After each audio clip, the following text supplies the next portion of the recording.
Hey, bang on time, John. Yes. Yes. Are you expecting anyone else?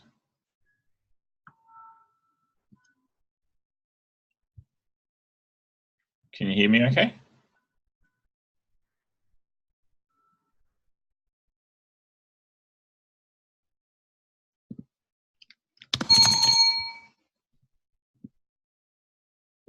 Allowed it video. I think it was a bit unhappy about that. It does get unhappy about that, yes. Okay, well, so as part of the call, I have to say that it is being recorded, does go up on YouTube, and we are expected to abide by the CNCF Code of Conduct. Sure. That said, looks like it might possibly be just me and you. We'll give it a couple more minutes and then see if anyone else comes. Okay. Double. I think possibly the most interesting aspect of the LTS proposal, or the stable proposal, for us is around the way it would interact with external organizations like CIS that publish security targets. Right. Yeah. Okay. Yeah, I think we heard that from a couple of people at when we were having a session at KubeCon. Looks like. Hi, Darvel. How you doing? Hey, Nick. I'm good. How are you? Yeah, not too bad. Not too bad. So yeah, I think for today our agenda is just to talk to John about his thoughts and to just sort of bring everyone in the call, i.e. John, up to speed on what we've been talking about in the US time zone call. I think that that probably is one of the most valuable parts for consumers of having a LTS or something like an LTS is just being able to certify specific versions. Yep. So we had our environment undergo its first PCI audit last year. Oh, right. That would have been interesting. And we came out the other side okay, which was good. Oh, that is good. So we have the second one this year, which will presumably be more in depth. We've got a bunch of things that we're trying to remediate. But yeah, when we were preparing for that, we were talking about the CIS targets with our compliance people, and the groups like CIS just can't keep up. Yeah. We're running Kube 1.10, which is already getting a little long in the tooth, and the target was for 1.8. Right, yeah. John, I would say we are having a survey out that is trying to get the scope of, understanding how the Kubernetes ecosystem is currently, Kubernetes user ecosystem is shaped. Like you mentioned, you're using a particular version of Kubernetes, and so there's a survey out that is trying to get this without exactly asking people about solutions. It's trying to get the current, how is the user community using Kubernetes? What are their problems right now with respect to releases, using upgrades, etc. So we have a survey doc out, should take about 10 minutes. Someone said they finished it in 4 minutes. So forward it to anyone who you think is supposed to, would help, represent your ideas or represent newer ideas of how Kubernetes is being used today. So I think based on that, the working group will look at the proposals to see what are the biggest problems that the solution that we come out. LTS is just in the name of the working group, but the idea is to see how we can change the support and release cadence to match what the users are looking for. Yeah, so there's probably a little bit of context here, Double. John and I have actually talked sort of outside this call about this stuff earlier. That was why we just went straight to the talking, because we'd already talked a little bit about it. Sorry, man. Yeah, no, that makes sense. I can, the way you spoke, John, was completely clear to me in a way, because I have worked as an ops for 2 years on Kubernetes, and I had similar experiences of upgrades and just being very optimistically trying to upgrade very as and when Kubernetes releases, but it takes me a lot more time even after being a contributor for 4 years. It took me a huge amount of pains to do the upgrades, and I was not always successful. I think last time I was 2 or 3 releases behind in being able to upgrade. So yeah, I can totally understand what you're coming from, and please feel free to share any of your experiences you have in the survey. And also, there's a free form text field that tells us, you want to say something else, also, which helps people cover aspects that are not covered in the questions, and will help us form questions for the future survey too. Yeah. Is this the Kubernetes Support Survey 2019 on SurveyMonkey? That's the one. Yes, I have shared the link of the docs, minute notes. Take a click on it and you can add yourself, and anyways we can reach you out, email, Slack. Yeah. And then also there's a link for the survey I mentioned there. Yeah, I found it. I think I already completed that and I sent it to my team as well. Yeah, I Oh, nice. Yeah. And if you attend any meetups, I've been chasing all the people I know now who are in Australia who I knew are using Cube. I've been like, survey. Yeah. Yeah. I think this is more to cover the perspectives of everyone. We are not actually biased towards any solution right now, or even I, as someone who represents a company, also is not very biased to a solution. We just have some problems and we need to fix those. So from that perspective, even if you meet your users who use your solutions, maybe they can also give you, hey, I don't want you to take down Kubernetes ever. And that's their perspective. That's a good perspective. And if you have gone through the survey, if you have any feedback, please feel free to share the feedback saying, hey, this question was very good, versus, hey, this question wasn't clear to me at all. I couldn't understand what I was supposed to answer. Or suggestions on what else do you think should be in the survey. Feel free to share it on the Slack or during these meetings. Yeah. It makes me feel nice when someone says I've filled the survey. So yeah. So I also I gave a talk at the DevOps Day Sydney a couple of weeks ago, and I promoted the survey there too. So yeah, I guess, John, for you, like the main thing is that we are still talking about the sort of Tim St. Clair's sort of stable develop branch proposal, but Lubomir, who works for VMware also, and he's one of the maintainers of KubeADM, he has sort of had some opposing thoughts. So he's going to write up supports of his as well to sort of indicate, to give us all something to talk about, basically. I think, and some of the other discussions that are kind of relevant are there's been a couple of discussions about just general stuff that needs to improve for us to be able to do anything more than sort of the 3 monthly release cycles we have now. Some of the things we talked about are like dependency management.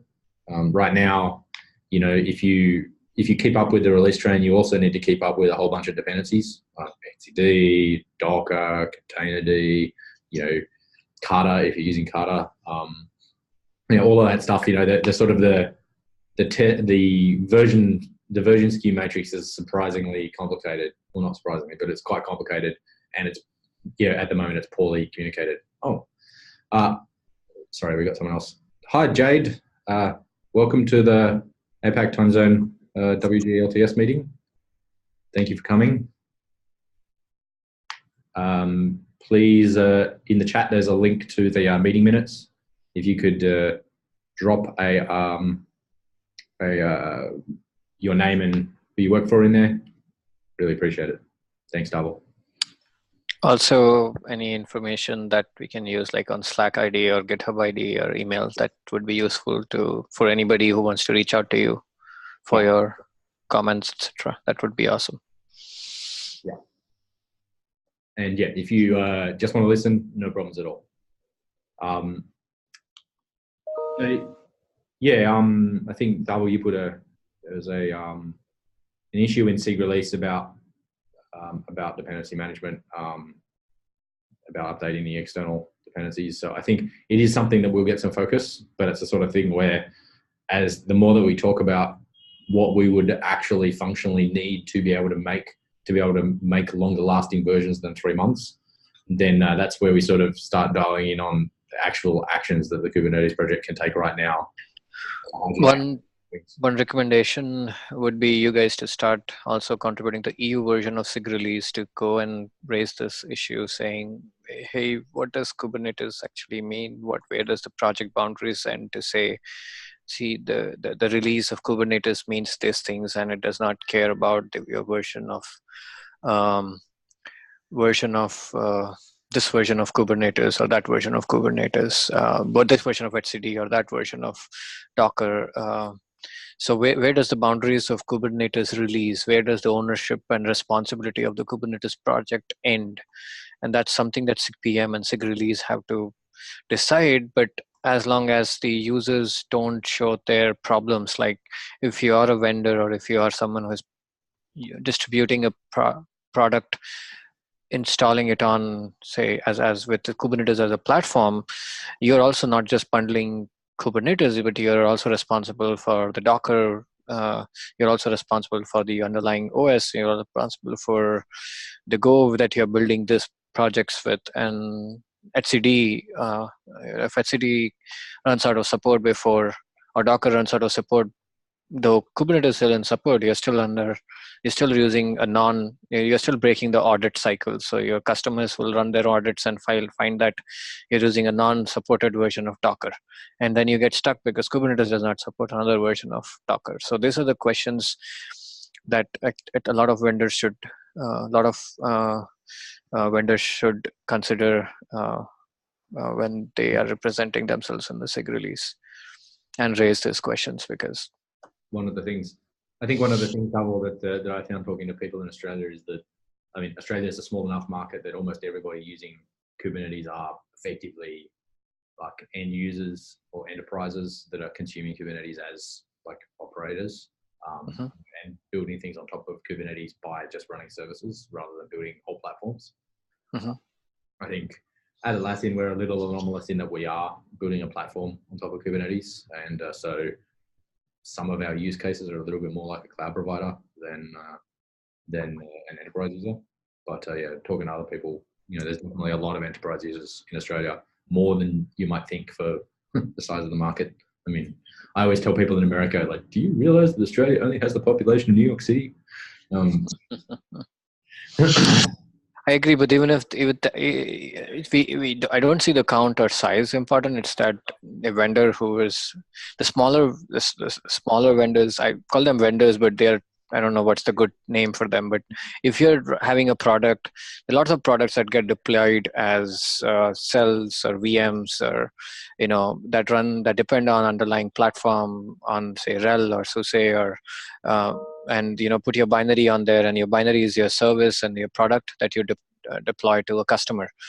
And in the future, we are seeing a pattern as people might do that on Kubernetes. They might bundle Kubernetes along with the product and give it off to hospitals or give it off to banks, saying that, okay, this is, if you want an audit software, I bundled the audit software on a Kubernetes platform.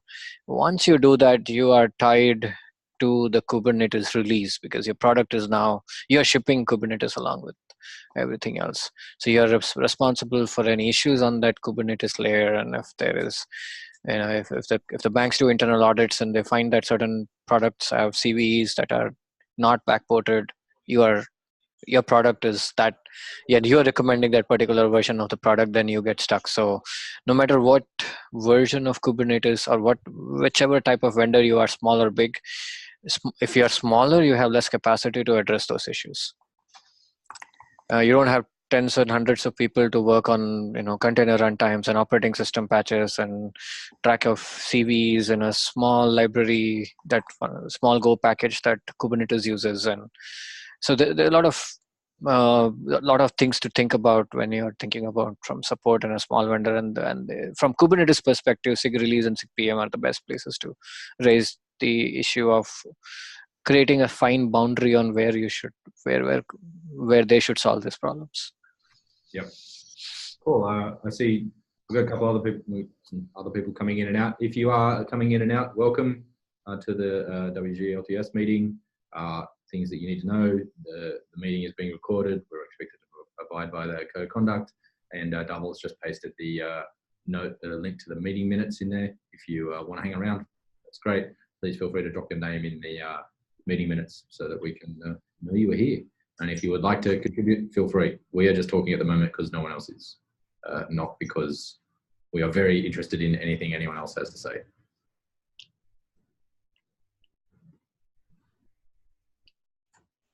Okay. I guess. Should we invite Yang to introduce himself? Yang, are you prepared to introduce yourself? If not, that's cool. Just yeah. Hello everyone. I just saw the link on Slack, and I'm on the release team as branch manager shadow for 2 releases. So I'm kind of interested in this LTS meeting. Yeah, nice to meet everyone. Yeah, nice to meet you, man. So my name is Nick Young. I work at Atlassian, and I'm one of the co-chairs along with Darvel and Tim Pepper and Quentin. Cool. And the point of this meeting is, as I said, to just make sure that those of us who are in, the sort of other half of the world to the US get a chance to actually talk about this stuff as opposed to just communicating asynchronously. I run this meeting every 2 weeks at this time. Please come and tell us what you think. I'm especially interested to hear from you as sort of someone who's doing some SIG release stuff, but is also shadowing. So, since you're still learning, you've got, a fresh point of view. Sounds pretty interesting to me. Yeah. I appreciate you run this meeting for the APAC time zones. Yeah. I get up early to go to the US one on early Wednesday morning our time, but I completely appreciate that not everyone in the APAC time zone should need to do that. So I guess the main things that we're talking about sort of at the moment are just keeping everyone up to date on what's going on. The main things are the survey, which I posted in the CN Dev room as well a bit earlier. And so, if you could encourage everyone to who uses Kubernetes to fill that out, we would very much appreciate it. We really want to get a nice big sample size to be able to draw some useful conclusions. The point of that survey is just to find out, how people about upgrades. How do you upgrade? How often do you upgrade? What do you like about it? What do you not like about it? My gut feeling says that most people will have things that they don't like about it more than the things that they do. We just want to get some feedback so that as we're having this discussion, we can do more useful things than just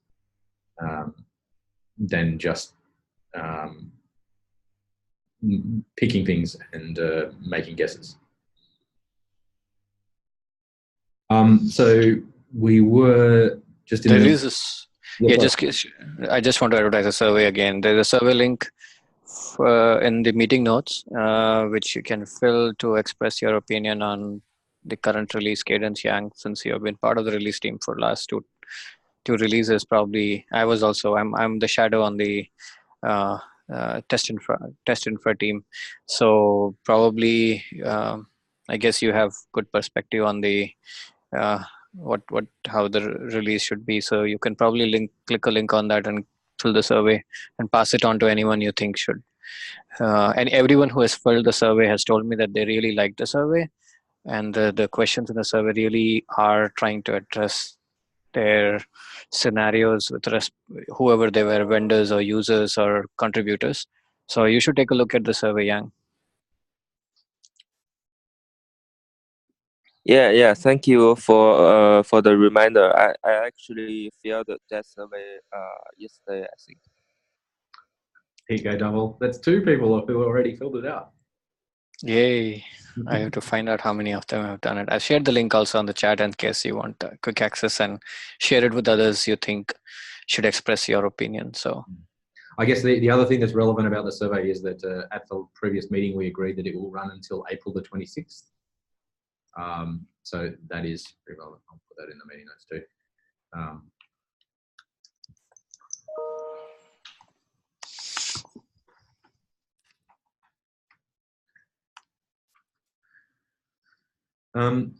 Yeah, so I'm just going through the other minutes to talk about it, to think about what else to talk about. I think, yeah, the main sort of stuff that we have been talking about is small edge cases and problems that people have had, which is kind of, I guess, an adjunct to the survey. Just sort of having more chance to talk about this stuff, on the assumption that the more people know about it, the more likely something is to happen about it. So personally, we do our best to keep up to date. We are running 113 in our clusters at the moment. We got delayed for quite a while because of a 112 bug that hit us really hard. Can't even remember what it was, but we had a whole bunch of migration work and stuff to change because of the change in 113 for the daemon sets now using the regular scheduler.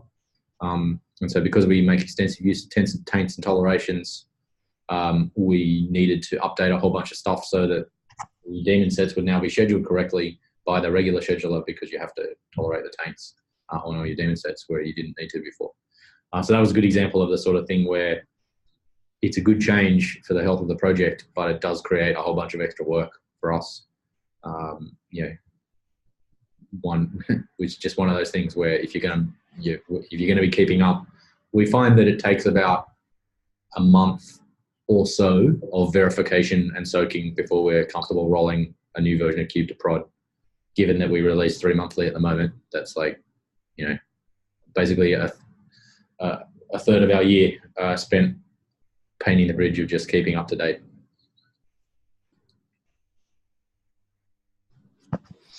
in the meeting that we had during the US time, there was discussions on Lubomir sharing his ideas on having an LTS version that does not require conformance to APIs. That means that you don't have to have a stable version of APIs to release. You don't have to wait for having a stable version of an LTS release, which is an interesting proposal. There were lots of there was a lot of give and take on the ideas, and he has taken up an action item to share that proposal after he finishes his responsibilities for the 1.14 release. So code phrase is tomorrow, and in a couple of weeks after that 1.14 would be released. So we should be seeing some proposal in a month's time from Lubomir. That where we can compare notes with what Tim Sinclair's proposal has. And I sometimes feel that these proposals aren't competing, but we can make a hybrid version that takes the best of both the solutions, both the proposals or all the proposals that get proposed, and kind of merge them into one that solves the problems that the survey brings out. Yang, where do you work? I work for a company that actually I end user of Kubernetes. We are doing some e-commerce consulting services for our clients. Nice. Okay. Awesome. Yeah. So you are like the best person to answer the survey in some ways. For me, I think the end user community needs to tell us exactly how you want the Kubernetes project to be. Otherwise, the big guys will always not know what the problems are. Yeah, I think that's kind of the problem. Actually, I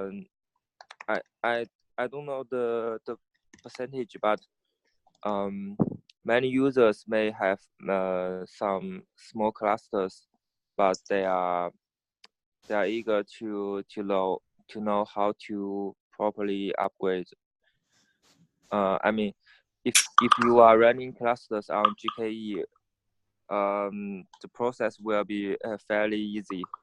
But if you are running, say, COPS or kubeadmin, there are still some problems doing the process. Right. That's not something we've ever had any trouble with. We've been operating on Amazon with COPS for almost 2 years now, starting with whatever the currently supported release for COPS was back then. I don't remember what that actually was. And we've upgraded all the way through. We're now on 1.11. The only thing that we've found tricky was upgrading from Calico version 2 to version 3. Yes. But after a lot of contemplation, we were able to do it online without any downtime. We actually had exactly the same problem, John, when we did our upgrade. Yeah. V3, yeah. A lot because of needing to change the etcd backend you're using and all that sort of stuff as well. Yes. Yeah. Have you moved to out of interest? Have you moved to the Cube backend for Calico yet? Yes. Yeah. Cool. That's good. That is part of the upgrade. Yeah. That makes things much nicer. Not having to have Calico have access to etcd. Very nice. So were your upgrades were always clean? Did you do in-place upgrades, John? Yes. And did you rely entirely on the COPS tool, or did you have wrapper scripts built around COPS to verify test services running on them? How did you validate that what was running on them will keep continuing to run if you upgrade cluster? How did you validate that? So we have a mechanism in place that actually continually replaces our Kubernetes nodes it is on a fixed schedule, but the lifetime of a node varies somewhat. We build a new AMI every day and we update all of our launch configs automatically. And we automatically kill the oldest node every 24 hours, except for the master nodes. And cool. And we're doing that in production as well, as a way to remove the OS patching burden from our team. Yeah, makes sense. We actually do almost the same thing, John. One of our use cases is batch workloads that you can't train from a node easily. So we actually run our own autoscaler that autoscales up and down and takes out the oldest nodes using a similar sort of heuristic to yours. You effectively get this constant rotation of nodes, and there's usually no node older than 24 hours for us as well. So from that point of view, when you do that sort of thing for node pools, keeping the node pools up to date is straightforward because you just deploy the config change and then know that in 24 hours it'll do that. You also get this nifty kind of canarying kind of flow where, because you're gradually replacing the nodes, if there is a problem, you'll find it on the nodes that as they sort of gradually come in, and you can, if you need to, you can roll back by changing the config back and then just wait for those. You can kill those nodes manually or wait for them to drain away themselves if the problem's not too bad. It works really well. I think for us, the other thing that we do for upgrades is that we have the control plane is in an auto-scaling group. And so that's set to when you update the launch config, the AWS auto-scaling group will rotate the nodes one by one for you. And so all we've got to do there is deploy the updated launch config, and the ASG will it actually will stand up the new config as another auto-scaling group. And then if they don't pass their health checks, then it will tear them down, or Terraform will do that for you.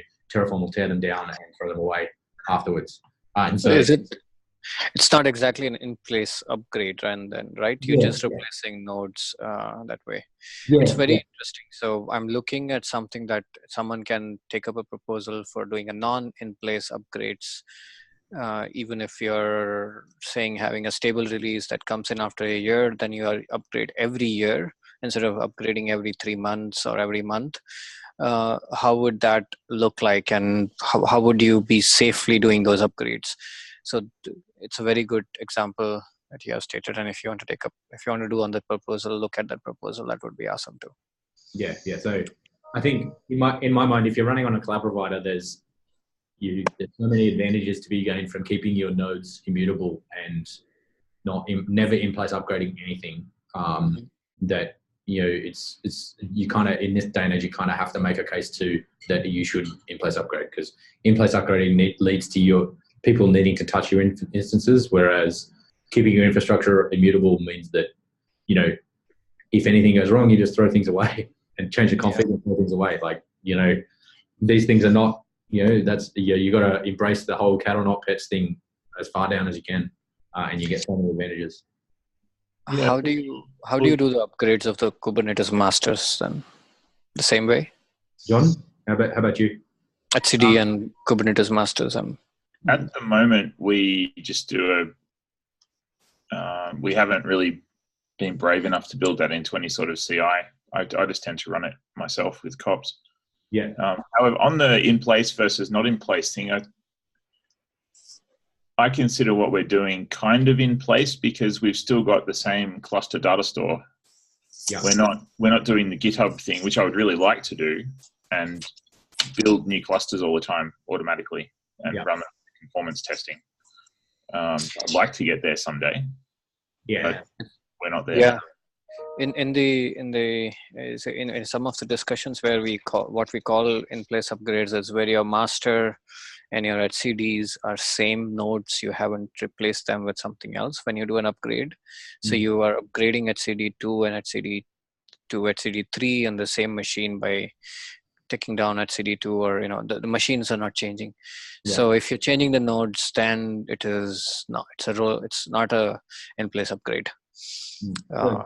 At one point, there was CoreOS had a proposal for self-hosted Kubernetes, where you could run multiple versions of Kubernetes at a time, and that way you can phase out your services that are running and expecting older versions of services, apps, or deployments, and you can migrate them to newer versions of objects and new versions of Kubernetes. So that's what I think. So what do you do? Do you use the same nodes for upgrades when you do upgrades for etcd and master?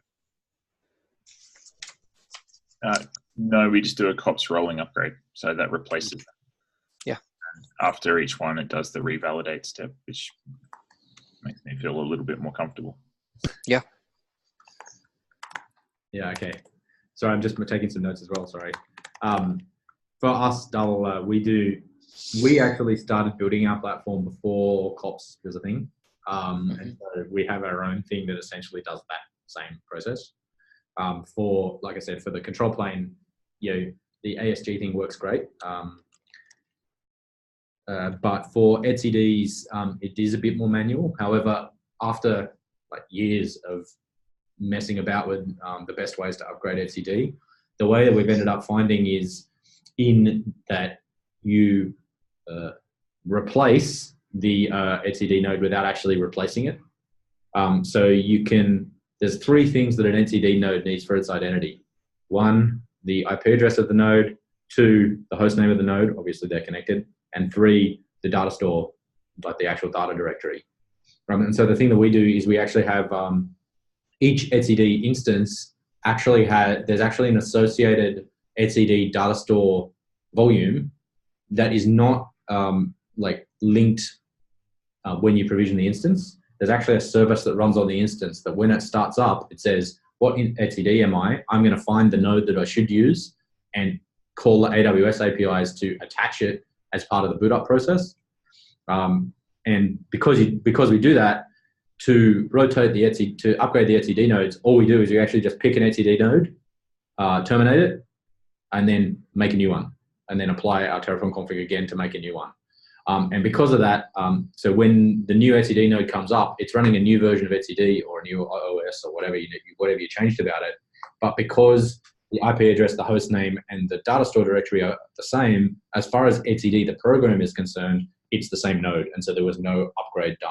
So you never have to worry about the automation around safely ticking down the size of the cluster as far as etcd is concerned, and removing members and adding members back in and all that sort of stuff to maintain your Raft consensus. As far as Raft is concerned, a node went away for a little while and then it came back. And the fact that other parts of the node are different is, Raft doesn't care.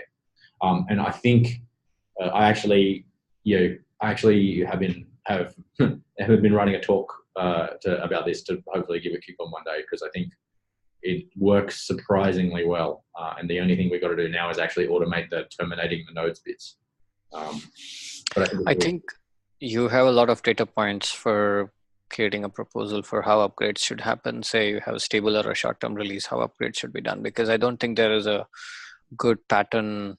So there are two reasons why we need it. When we do upgrade testing in Kubernetes for the short-term releases, the dev releases, or the stable releases, we need to define, saying, okay, when we say upgrades are supported, what do we mean by upgrades are supported? How are they supposed to be tested? When we write tests, E2E tests for them, saying, okay, we think that we're upgrading from version X to version Y is supported. So I would welcome you to actually give your talk and maybe the doc, because it's a very good, I like what you're saying. I've done something similar in terms of how I brought in etcd. When I was an ops guy, I used to bring up a new node before I used to kill the old one, and I used to expand the cluster and then shrink it.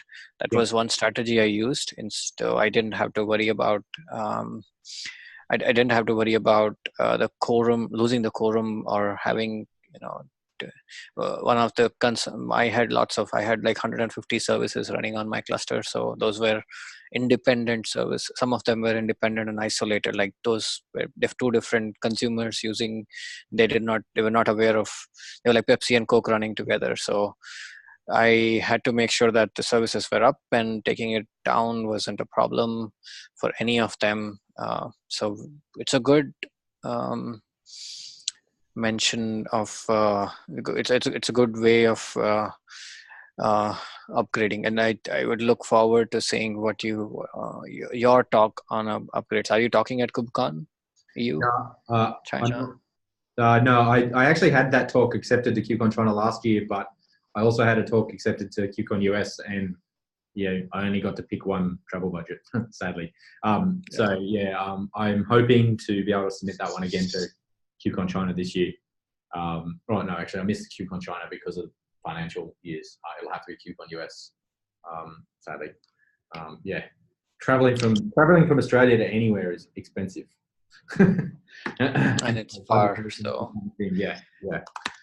And I think Yang has shared an upgrade link also of one of the talks at KubeCon China. Yeah, so definitely check that one out. Yes. Since we are on etcd, John, Yang, and all of us had some points. Tomorrow, etcd Dev is meeting. It's not, I don't know if it's a convenient time for APAC zone, but etcd Dev is meeting tomorrow. That will be my second participation in the meeting, so you guys are welcome to join in. There's an etcd Dev group. You can join the group and get the invite to the meeting. Cool. They are now part of CNCF, so they're following the same model as these meetings, and not many of us would be able to contribute to the source of core of etcd, but we should probably be able to understand the release cadences and help in the release engineering of etcd. Right now, I think they missed 3.4 has been due for a long time. So it should be something that, if we have operational experiences and we are more than just the big five who are using the Kubernetes, there should be good examples. Okay. Yeah. 11 a.m. PST is about 5 a.m. Australian Eastern.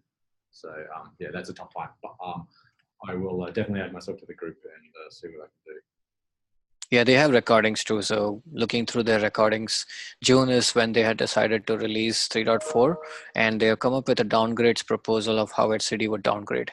I think it's very important for us to discuss it in this one because we have to also see how the ecosystem is moving and how the ecosystem is fixing, and what are the challenges if we extend or reduce the cadences of a Kubernetes release. So HCD is thinking about how downgrades would work when their upgrades fail. Does Kubernetes think about that the same way?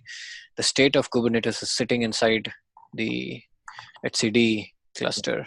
Yeah. And so it's important that when you downgrade Kubernetes, and if Kubernetes has one point release, like it does not say a range of HCD versions, it says a particular version of HCD is supported, is tested. So we should probably, when you downgrade Kubernetes, you have to also downgrade the HCD, and it's important that HCD downgrades is supported. So 3.4 is coming out with some kind of a support and bug fixes for HCD. The best information would be available in the meeting notes and the proposal doc for this. I'm not the expert on that yet. No problem. So I will certainly add it to my list of things that I check. Yeah. I've joined the group. Anybody who's doing HCD upgrades, downgrades themselves should look at the proposal, because they're thinking of some HCD downgrades has critical bugs today in HCD itself. When you downgrade HCD from older versions to new, your minor and patch versions, you are having some issues. So they are trying to add supports for both of them, and that's a HA HCD downgrades. That means the cluster is up, but the nodes are going down, similar to patterns that what we have all discussed today. Yeah. Okay, that is good to know.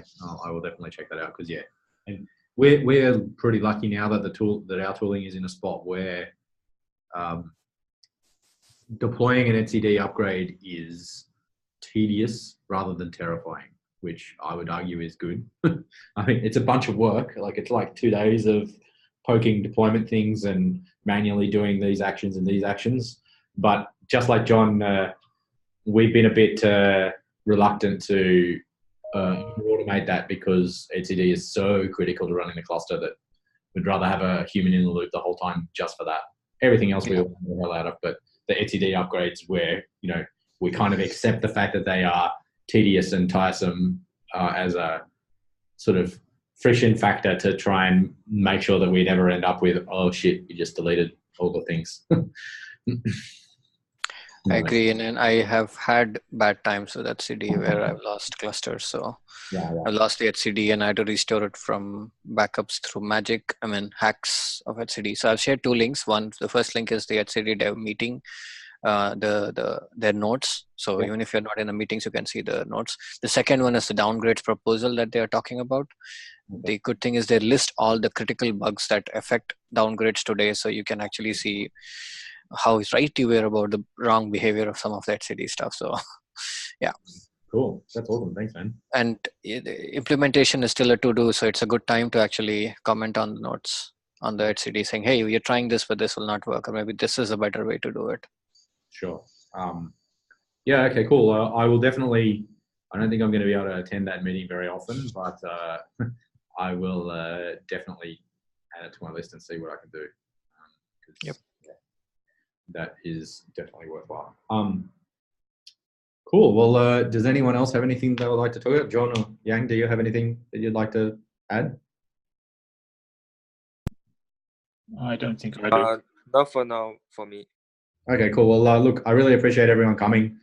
This is the first one in a while that I've actually been able to have a meeting and haven't just sort of sat here for 10 minutes before looking sad and closing the meeting down. So thank you, everybody. That's much nicer. I guess I will call the meeting here. I'll upload the recording soon and make it about and put the video in the meeting notes. I don't know about anyone else who's here, but I certainly don't find it that comfortable rewatching myself talking. But other people do. So please feel free, as always, to ask other people to join the group if you think they can contribute. Like I said, we're really, like Doug and I both said, we're really trying really hard to make sure that we get as wide a group of people as possible to contribute here, so that we don't end up making something that then all the people who actually use Kube for real, get cross at us about. And also, if you can contribute, please look over the docs.